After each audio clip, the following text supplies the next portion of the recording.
A torre de controle de Guarulhos passou para nós via rádio todas as características da aeronave que havia caído lá. Era um 07 cargueiro, a princípio com 3 pessoas a bordo, e de pronto nós fomos para o local. O sargento Jorge, do Corpo de Bombeiros de Guarulhos, é um dos primeiros da equipe de socorro a chegar ao local da tragédia. Bom, a cena do acidente é aquela cena catastrófica, né? Várias casas destruídas, a aeronave em chamas, muita gente gritando, pedindo para ajuda, pedindo para ajudar os próximos, os vizinhos. Pensei eu que era um caminhão, alguma coisa assim, tivesse entrado dentro da minha loja. Saí correndo do escritório, no meio da loja tive que voltar para trás. Um calor muito forte. Depois uns 5 minutinhos que eu consegui ir para fora, porque estava caindo tudo lá. Eu estava em casa com minha mãe e minha irmã, né? Aí quando eu vi o barulho, eu saí correndo até o portão. A turbina estava no portão e já estava saindo fumaça ainda. Eu lembro de ter pedido para minha mãe andar de bicicleta e justamente aquele dia ela não deixou. E eu lembro de ter terminado de limpar o quintal e eu ouvi um estrondo e quando eu olhei para cima era uma chuva de tijolos, de pedra. Uma coisa muito barulhenta, o chão tremia muito. E quando a gente saiu correndo, eu lembro do rastro de fogo que tinha no terreno da frente da minha casa.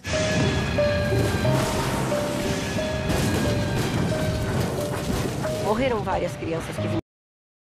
Morreram pessoas que estavam trabalhando. A minha filha que vinha vindo do Orelhão junto com a minha sobrinha. E a minha sobrinha estava grávida. Eu vi uma explosão, aí percebi que era um avião que tinha descido no meio da favela. Naquela manhã, o fotógrafo Klaus Werner estava em um helicóptero tirando fotos aéreas de uma fábrica. Acabou registrando a tragédia.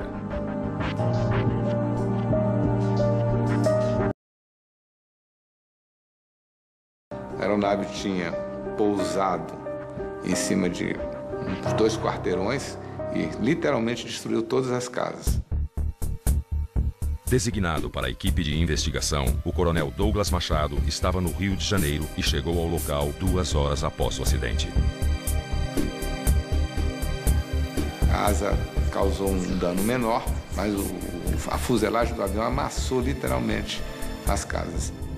O trabalho do Corpo de Bombeiros foi muito importante no sentido de que eles tinham dificuldades inerentes a um avião acidentado, não tinham essa intimidade com o avião, mas de certa forma eles contribuíram para nos ajudar a preservar dados importantes.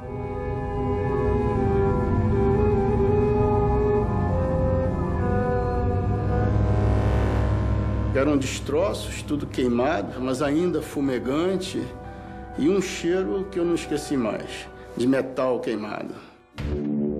Fábio Goldenstein era um jovem piloto quando foi convocado para fazer parte da equipe de...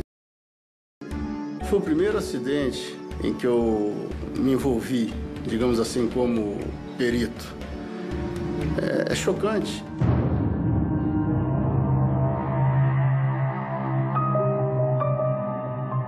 Você vê um monte de destroços de avião, uma favela, casas destruídas.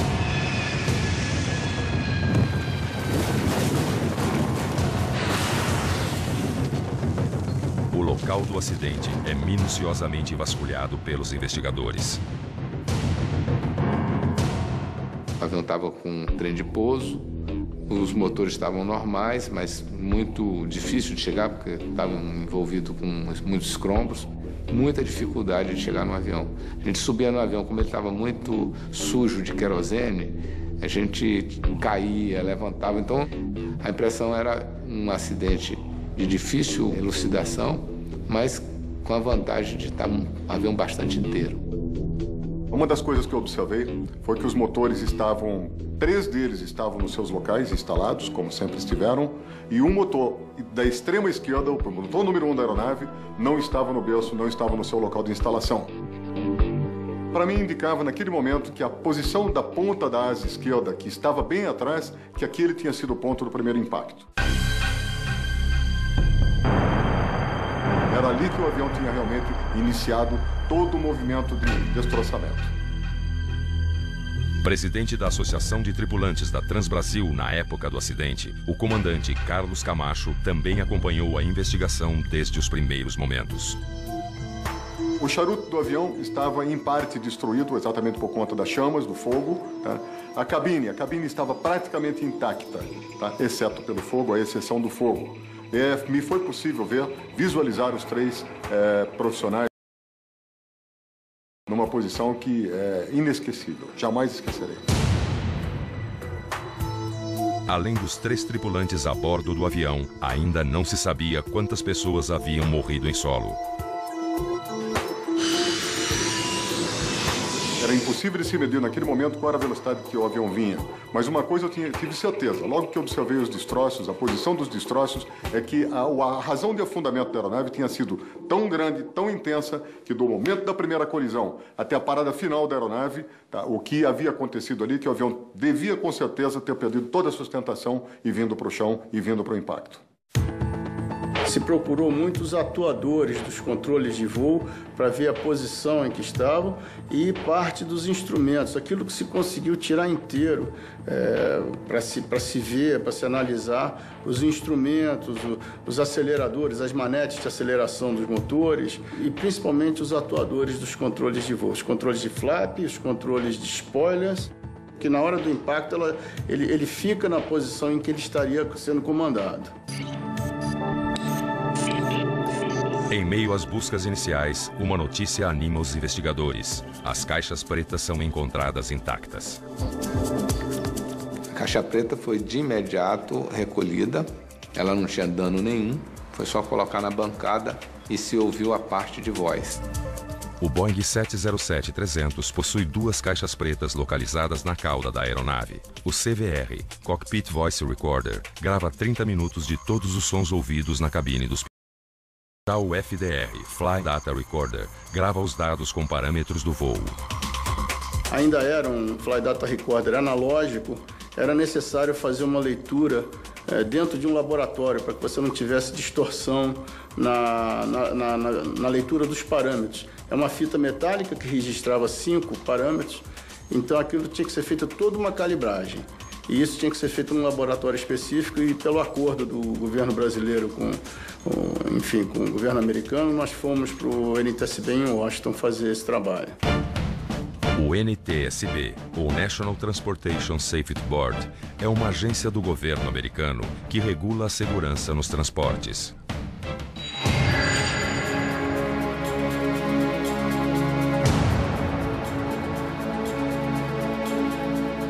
Quando eu cheguei, muita coisa já tinha sido movimentada. Logicamente pelos bombeiros, pelas equipes de resgate, que é natural, mas também por pessoas do local que iam à casa buscar alguma coisa. Embora tivesse o bloqueio da polícia, sempre existe essa interferência. O coronel Ronaldo Jenkins chegou em Guarulhos no dia seguinte ao acidente. Ele foi designado para chefiar as investigações. Tudo que você vai recolher ali, você depois vai ter que reanalisar perante os dados que você tirar do gravador de voo, para verificar para verificar se existe uma coerência entre o que você está vendo de dado e a situação que você observou na cabine de comando. Controle São Paulo, Transbrasil 801. Aqui, Torre Guarulhos, prossiga Transbrasil 801. 801, iniciando a aproximação. Mais 10 minutos para o início do procedimento. Então o que a gente percebeu é que o avião pousou muito antes da pista. E numa área urbana, num dia de céu azul que não tinha nenhuma nuvem. Algo tinha que ser muito grave para ter ocorrido.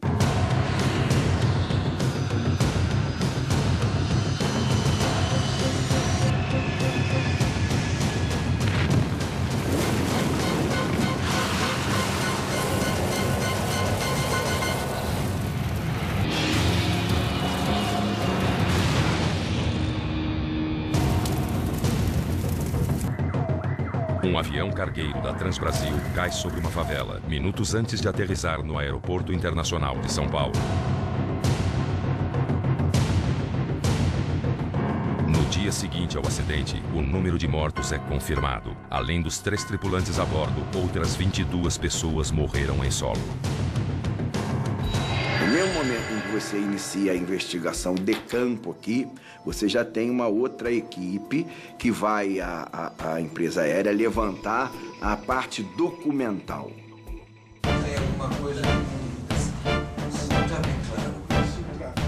Uma parte importante da investigação ela é concentrada em quem estava conduzindo a aeronave. E essa investigação nos leva à conclusão de que os pilotos tinham as carteiras adequadas, estavam treinados no sentido de não havia dificuldade legal nem administrativa.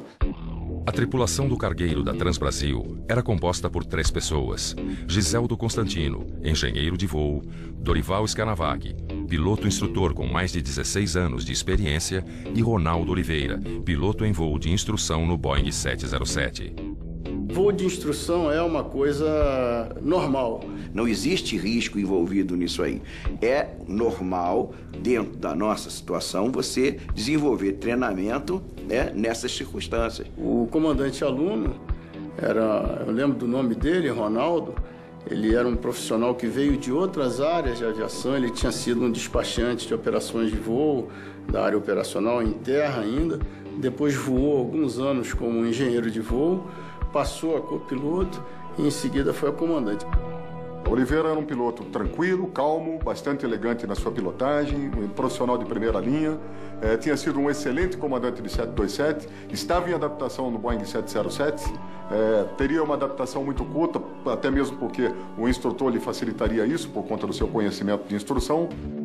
Quando ele passou para o 07 com muito pouca hora de voo, ele encontrou um avião que os motores são na asa, um modelo que é muito difícil, foi um dos aviões comerciais que mais se acidentaram no mundo em proporção número de aeronaves, número de acidentes, demonstrando que era um avião que precisava de uma habilidade maior. O 707 é um avião maior, mais pesado. Ele é bastante diferente do 727, que é um avião mais recente, em que os comandos são todos assistidos hidraulicamente. O 707 é um avião mais antigo e, em caso de perda de motor, ele tem um torque, tem um adicional de dificuldade muito grande, exigindo muito do piloto. A inexperiência do piloto em instrução, num avião bem diferente do que ele estava acostumado, se torna um elemento importante na investigação. Mas também é fundamental avaliar os registros do avião. A parte documental da aeronave, registros de manutenção, aquilo que você tem de registro lá que vai bater com o que está aqui no livro de bordo que você conseguiu resgatar. Eventualmente o livro de bordo está deteriorado, está queimado. Isso de ler, você tem que ter uma cópia disso na empresa. Quer dizer, todas as manutenções feitas na aeronave, os registros, os componentes que foram trocados, qualquer tipo de problema que você tenha. Verificar prazos, tempos entre as substituições de equipamentos e tudo o que aconteceu. O Boeing 707 foi comprado pela Transbrasil em 1987 para transporte de carga. Seus últimos registros de manutenção não indicavam nenhuma anormalidade. A investigação agora analisa os fatores operacionais. Então todos esses dados vão compondo o mosaico, para que você então tenha uma ideia do quadro como um todo. O voo 801 da Transbrasil havia feito uma longa jornada no dia 21 de março. O Boeing 707 saiu às 3 horas da madrugada de São Paulo com destino a Manaus, capital do Amazonas. Chegou à cidade às 6h14. Foi carregado com 26 toneladas de equipamentos eletrônicos e às 8h30 da manhã decolou novamente com destino a Cumbica, em Guarulhos.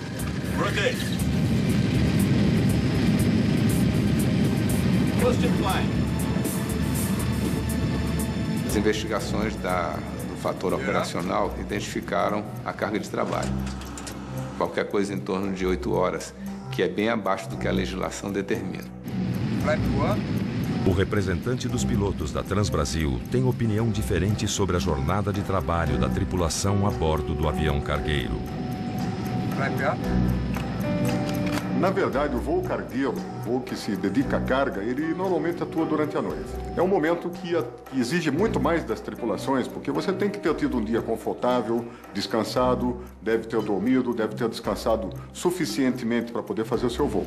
Uma distância longa, como São Paulo-Manaus e a volta Manaus-São Paulo, evidentemente, chega muito perto da fadiga no momento que você está voltando para São Paulo, e eles estavam nessa condição. Eles estavam muito próximos da fadiga. Então esse cansaço, eu tenho absoluta convicção que teve algum peso no acidente. Perfeito, Oliveira. Ela era uma jornada normal, eles faziam regularmente, se fazia regularmente, mas como muitas jornadas que se faziam, eram jornadas que você ficava muito próximo aos limites legais de horas de trabalho. Os investigadores têm duas peças-chave na mesa. Um piloto, ainda em treinamento num Boeing 707, e uma tripulação que vinha de uma longa jornada de trabalho. Controle São Paulo, Transbrasil 801. Aqui, Torre Guarulhos, prossiga Transbrasil 801. 801, iniciando a aproximação. Mais 10 minutos para o início do procedimento. Do que havia acontecido. Mas era necessário, de qualquer maneira, você confrontar aquilo com as evidências técnicas. Com a chegada dos dados das caixas pretas, as evidências técnicas começam a contar a história da tragédia com o Transbrasil 801. Afirmativo, controle. 801 no high speed.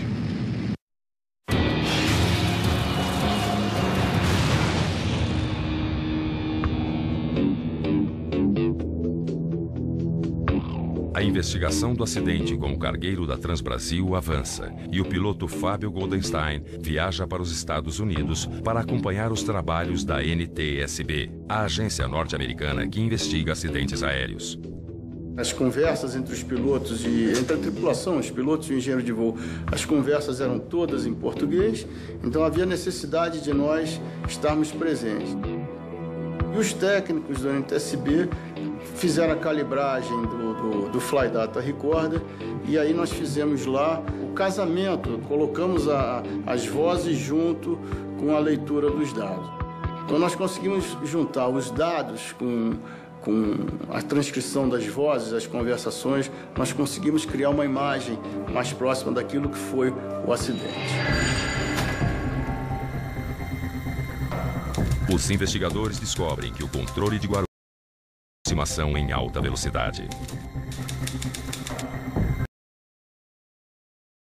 Responda, Transbrasil 801. 801 na escuta, prossiga. Eu posso ter high speed em virtude de fechamento ao meio-dia da pista 09, Romeu? Afirmativo, controle. 801 no high speed. Não é difícil, não é impossível que um controlador peça para que o piloto mantenha high speed, uma velocidade alta, dentro das limitações legais. O high speed é um recurso utilizado tanto pelos pilotos como pelos controladores para agilizar a operação. Naquele momento, a torre estabeleceu ao meio-dia vai fechar o aeroporto. Se o piloto pousasse às 11 horas e 59 minutos, ele pousaria, e às 12 horas e 1 minuto já não pousaria mais. Então, isso é uma coisa que é importante ficar registrada. Os pilotos estavam com pressa de chegar. Eles já estavam trabalhando desde as 3 horas da manhã.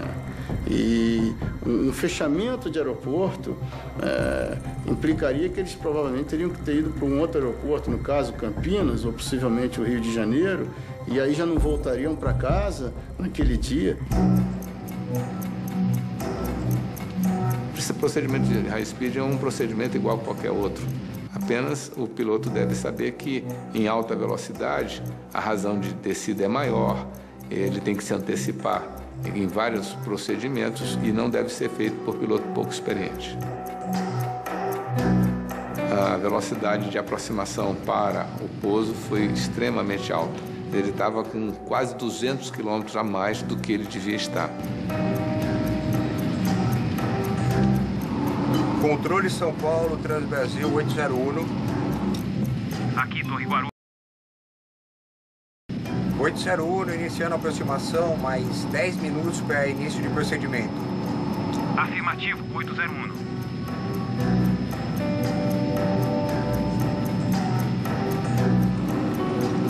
Torre 801 passando marcador externo.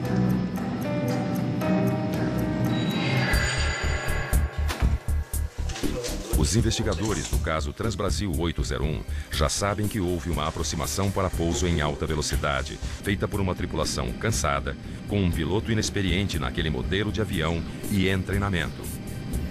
E mais, o registro das caixas pretas revela outra falha grave da tripulação.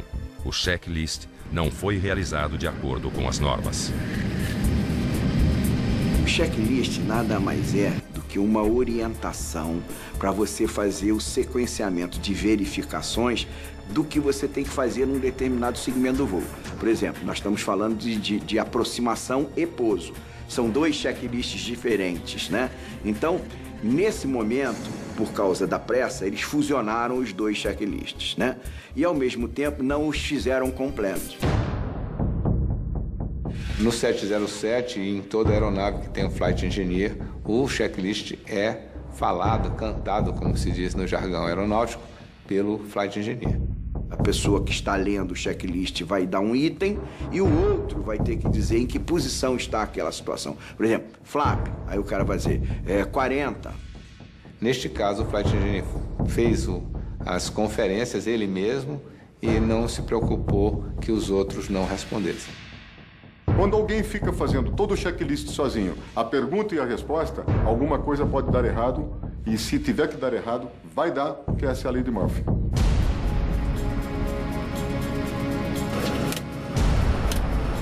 Por isso é que se fala que houve uma descoordenação nos procedimentos de cabine, ok? Que eles não foram os ideais e, logicamente, a sequência de checklist ficou prejudicada.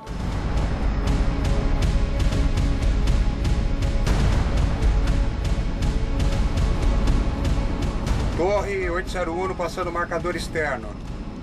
E o controle, São Paulo, perguntou, você está estabilizado? A única coisa que ele tinha como estabilidade era estar alinhado com a pista. Estava fora da velocidade, fora da configuração, com 5 ou 6 itens errados que levavam uma condição de insegurança. E durante a análise dos momentos finais do voo, registrados nas caixas pretas, os investigadores chegam mais perto de entender as causas do acidente. Mergulhe agora e puxe o speed brake, senão não vai pousar.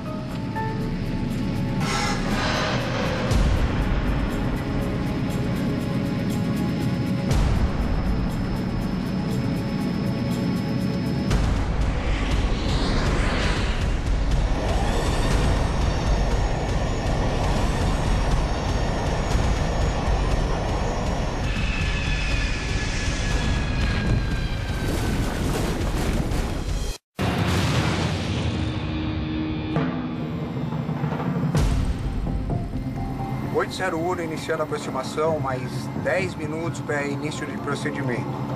A análise das caixas pretas do Transbrasil 801 revelou que a tripulação fez uma aproximação para pouso arriscada, em alta velocidade e desrespeitando as etapas dos procedimentos padrões. E uma nova descoberta chama a atenção dos investigadores. Nos instantes finais do voo, o avião teve uma atitude muito agressiva, né? Uma descida muito rápida. O avião entrou numa atitude de mergulho. E como é um avião que não tem o comando de subida e descida, é um comando manual, ele não é assistido hidraulicamente, o avião pesou muito rapidamente o nariz e eles não conseguiram controlar a atitude do avião. O avião colidiu, ele aumentou ainda mais a razão de descida nesse momento e bateu, colidiu com o solo. Essa brusca variação fez o avião descer com uma razão de 1.200 metros por minuto. Na desaceleração, ele usou todos os recursos da aeronave e acabou incidindo no erro, que é usar o speed brake ou spoiler, que degradam a sustentação da asa junto com os flaps. Flaps e speed brakes são dispositivos aerodinâmicos localizados nas asas. Os flaps são responsáveis pela sustentação do avião.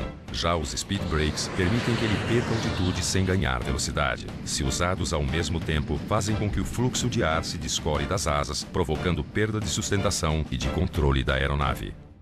você passa a se deslocar para frente, caindo.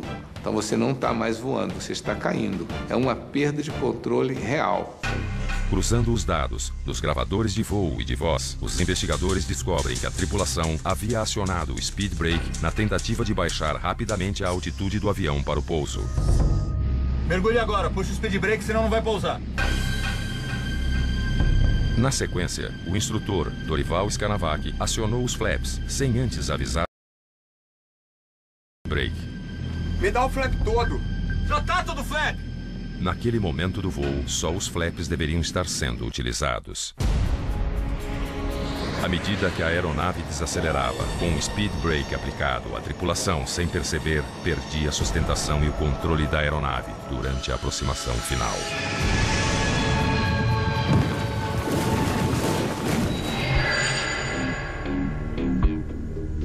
O próximo passo da investigação: condições aerodinâmicas que derrubaram o avião. Com os dados do acidente, da ocorrência, nós colocamos esses dados num simulador de voo de 707 da Transbrasil em Congonhas. Ok, speed brake. Aquela máquina não respondia adequadamente às reações do avião. Você dando speed brake, ele não desacelerava com a mesma velocidade e várias reações aerodinâmicas esperadas não ocorriam. Eu acho que a gente vai ter que voar de verdade. Sem poder contar com os resultados dos simuladores, os investigadores resolvem realizar testes reais. Foram feitos vários voos de ensaio nos aviões da Força Aérea, que também tinham o mesmo tipo de equipamento, para tentar chegar a uma situação próxima em voo para ver o que poderia ter acontecido. Nós pegamos esse 707, foi um engenheiro de ensaio, piloto de prova, um outro piloto que tinha sido da esquadrilha de demonstração aérea e que era comandante daquele esquadrão, e eu. Então nós subimos, fizemos os treinamentos a 37 mil pés, depois descemos para 30, repetimos as manobras como elas ocorreram e descemos para 20 e fizemos uma última 15 mil pés em cima do mar. Ok, mais velocidade. Eles tentaram fazer em voo naquela mesma velocidade, naquelas mesmas configurações. Trabalharam um pouco nisso, né? A conclusão era, colocado o avião naquela situação, você tinha que dar motor a pleno, não mexer em nada e esperar em torno de 250 pés de descida, alguns segundos que o avião parava de descer e saía da condição não normal. Ligando o flap na velocidade, tá? Mergulhe agora, puxa o speed brake, senão não vai pousar.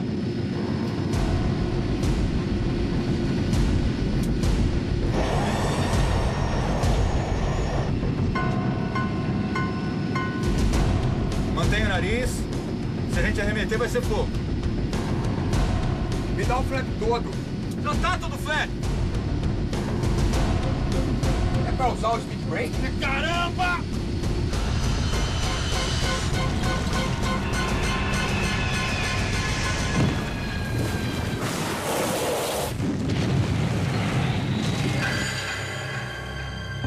No gravador de voz da Caixa Preta, os investigadores descobrem um dado surpreendente. O comandante instrutor Dorival Scanavac assume o comando da aeronave momentos antes do pouso, descumprindo os protocolos operacionais de segurança. Mergulhe agora e puxa o speed brake, senão não vai pousar.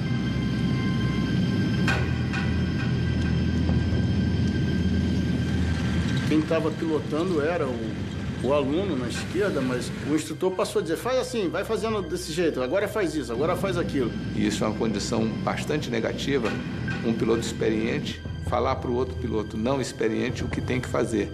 Ele passa a cumprir ordem e não sente mais o avião. O problema todo é que ali eles estavam numa aproximação muito veloz, muito desestabilizada e o mais certo talvez tivesse sido descontinuar a aproximação e ir para outro lugar. Ele ultrapassou a velocidade de raciocínio e de prática do outro piloto. O piloto foi omisso, no caso não teve assertividade para questionar alguns pontos e nem tinha experiência para fazer isso porque era um avião novo para ele. Acabei de analisar Os investigadores especulam se a descoordenação na cabine levou a tripulação a não enxergar a luz do speed brake acionado. O 707 só tem uma luzinha pequena indicando que o spoiler está aplicado. As outras informações de posição de flaps, elas são dadas por um instrumento que tem essa finalidade. O piloto tem que raciocinar, isso é uma obrigação dele, com o que está vendo e o que pode acontecer. Nessa velocidade muito grande para pouso, o alerta situacional é muito baixo e eles não perceberam a situação até a colisão. Eles bateram sem saber exatamente o que estava acontecendo. A última peça do quebra-cabeças finalmente se encaixa. Os investigadores completam a cadeia de eventos que derrubou o avião. Mantenha o nariz. Se a gente arremeter, vai ser fogo. Me dá o flap todo. Já tá todo flap. É pra usar o speed brake? Caramba!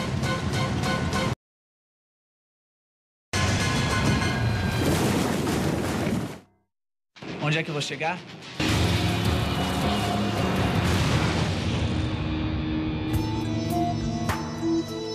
Após 2 anos, os investigadores do caso Transbrasil 801 terminam o trabalho. A conclusão do relatório é um retrato do passo a passo. Nunca um fator só derruba um avião. Às vezes nem 2, nem 3. É uma conjugação de eventos, de fatos, e são muito específicos em cada situação. Aquilo que às vezes derruba um avião, provoca um acidente num determinado cenário, não provoca em outro. A pressa. O processo de instrução do copiloto. O uso indevido dos flaps e speed brakes ao mesmo tempo. E a falta de coordenação na cabine foram apontados como fatores contribuintes para que o acidente ocorresse. Após decolar de São Paulo na madrugada, a tripulação do voo 801 da Transbrasil pousa em Manaus e carrega a aeronave com 26 toneladas de equipamentos eletrônicos. Às 8h30 da manhã do mesmo dia, decola para São Paulo e se prepara para o pouso no aeroporto de Guarulhos. Procedimento VOR-N Zulu para a pista 09. Controle São Paulo, Transbrasil 801. Aqui, Torre Guarulhos, prossiga Transbrasil 801. 801 iniciando a aproximação, mais 10 minutos para início de procedimento. Controle São Paulo, responda Transbrasil 801. 801 na escuta, prossiga. Eu posso ter high speed em virtude de fechamento ao meio-dia da pista 09, Romeu? Confirmo. Afirmativo, controle. 801 high speed. A tripulação vem de uma longa jornada de trabalho e perder essa aterrissagem significaria mais tempo de voo até outro aeroporto. Torre 801 passando marcador externo.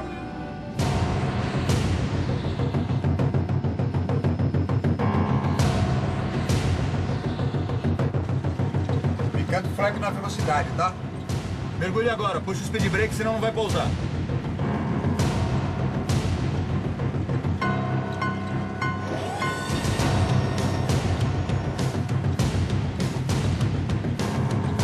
Mantenha o nariz. Se a gente arremeter, vai ser fogo. Me dá o flap todo. Já tá todo flap. É pra usar o speed brake? Caramba!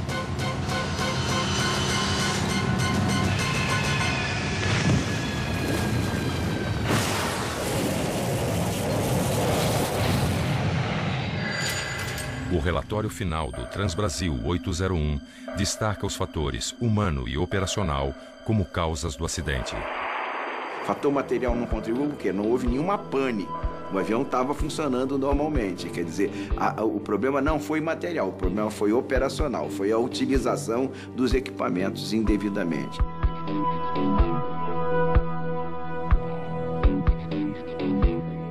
Uma perda de coordenação entre eles. Ficando flag na velocidade, tá? Mergulhe agora, puxa o speed brake, senão não vai pousar. Existem 3 palavras fundamentais que levam a entender esse acidente. A primeira delas foi a síndrome da pressa. Correria, vontade de chegar logo. 801 na escuta, prossiga. Eu posso ter high speed em virtude de fechamento ao meio-dia da pista 09, Romeu?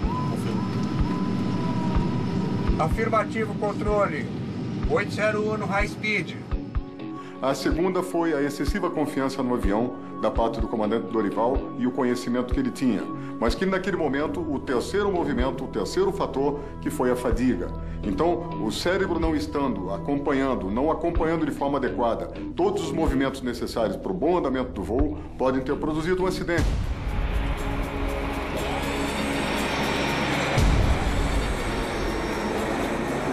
Um erro operacional composto por várias ações em cadeia nos minutos finais do voo levou à queda do Boeing.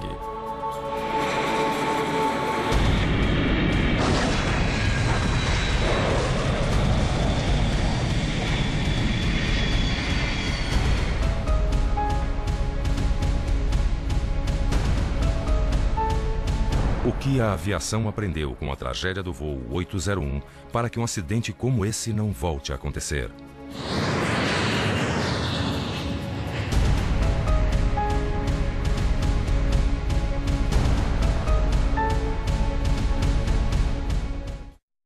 Dizem que James Bond foi inspirado na vida do meu pai.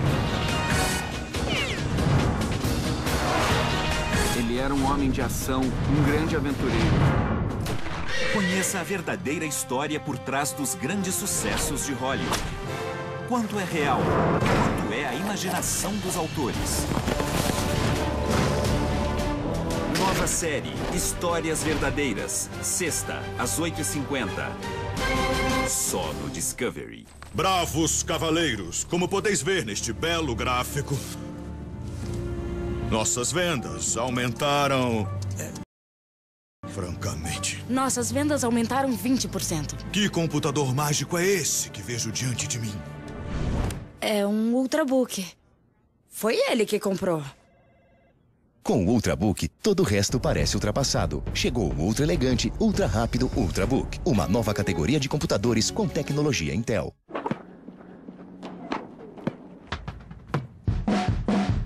Joga a bola aí, tio.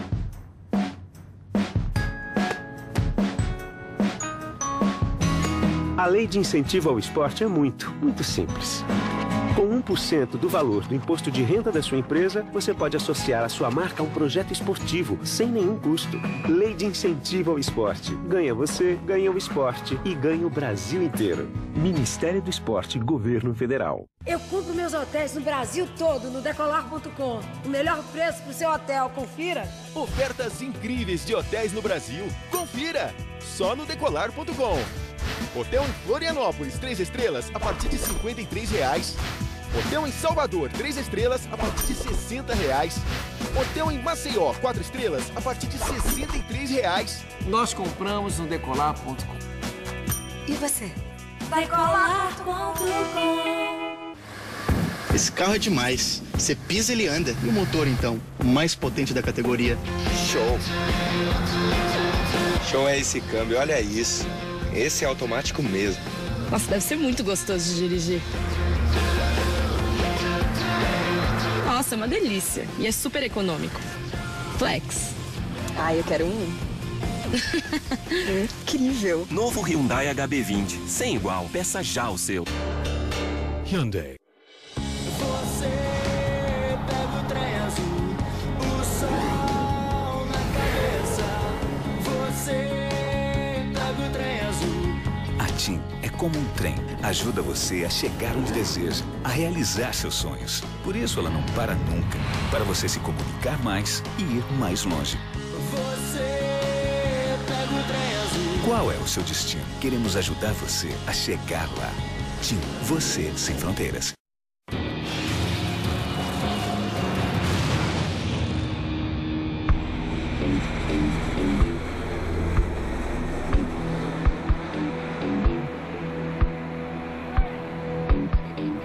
Duas décadas depois do acidente com o voo 801 da Transbrasil, o que mudou para que tragédias como essa não aconteçam mais?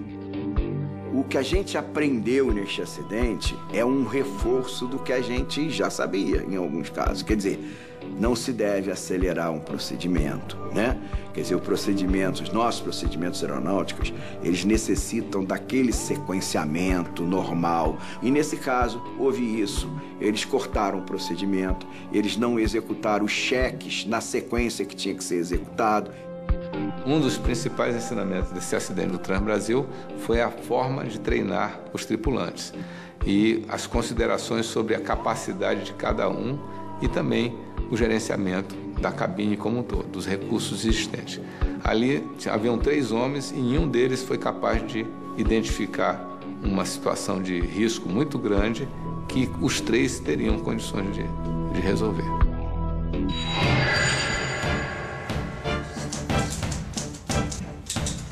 O relatório final da investigação recomendou algumas mudanças para aumentar a segurança dos voos, entre elas, evitar o voo de instrução em rota. Na realidade, eles queriam evitar certos tipos de instrução em rota. O voo de instrução em rota existe. Hoje, o que passa é que os simuladores são tão avançados que você pode pegar um tripulante, treinar nesse simulador até ele fazer todas as manobras com a precisão mínima de 70%. Sai desse simulador e pode pegar o avião e decolar e pousar sem ninguém treinando ele. No entanto, você tem sempre uma dupla, um monitora o outro, uma coordenação tão grande que ele praticamente elimina a possibilidade de erro. Esse monitoramento é que é a diferença que tem em relação ao anterior. Mas para os moradores afetados pela tragédia, pouca coisa mudou ao longo dos anos. Eu perdi muitos amigos. 18 que morreram. Todos foram conhecidos.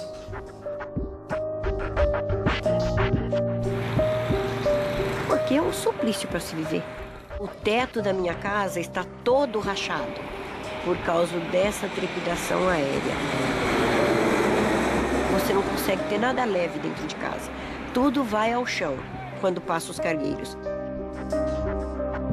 Hoje, por incrível que pareça, trabalho no aeroporto. É uma paixão, eu gosto muito. Mas não tenho medo. Eu já viajei e eu sei que é um dos...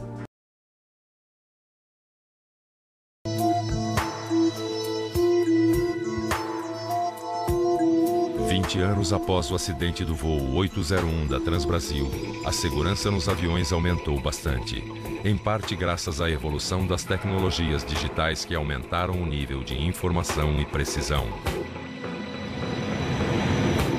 100, 50, 40, 30, 20, retard.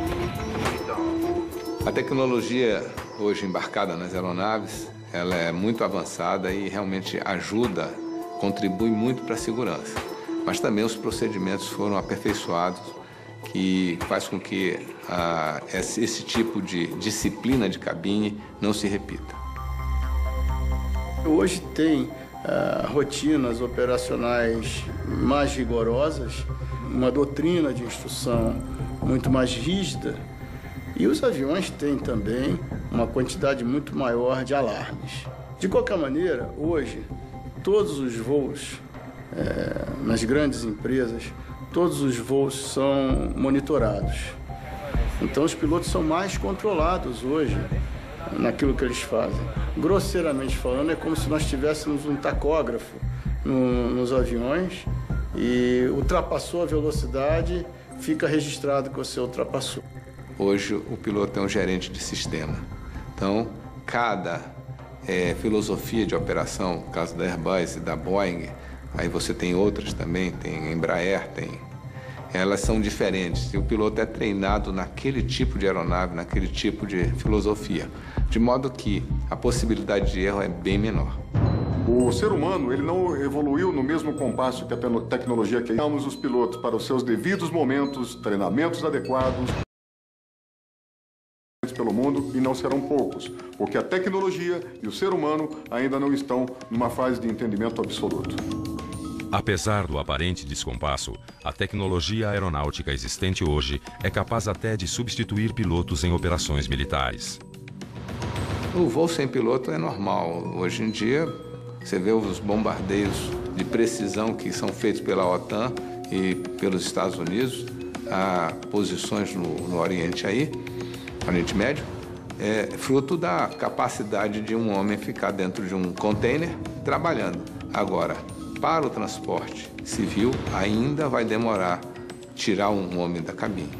A gente não pode se esquecer de quem projeta as máquinas também são os homens. Então, para mim, nada substitui um piloto bem treinado e bem disciplinado.